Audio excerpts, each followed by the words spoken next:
দিনাজপুরের হিলি স্থলবন্দরে ২ দিনের ব্যবধানে প্রতি কেজি কাঁচামরিচের দাম কমেছে ৯৫ টাকা পর্যন্ত।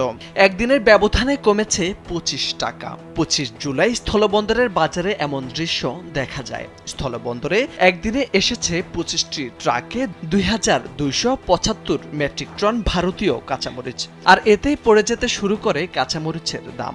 জানা গেছে ২৪ জুলাই স্থলবন্দরের প্রতি কেজি কাঁচামরিচ বিক্রি হয় ১৩৫ টাকা করে।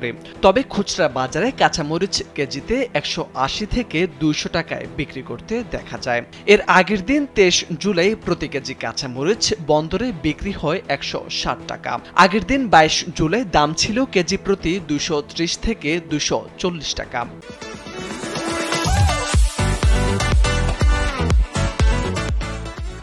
ব্যবসায়ীরা জানান, প্রতি বছর বন্যা বা খরায় ক্ষেত ক্ষতিগ্রস্ত হলে দেশীয় মরিচের সরবরাহ কমে যায়। দাম স্বাভাবিক রাখতে তখন আমদানির পথে হাঁটতে হয় সরকারকে।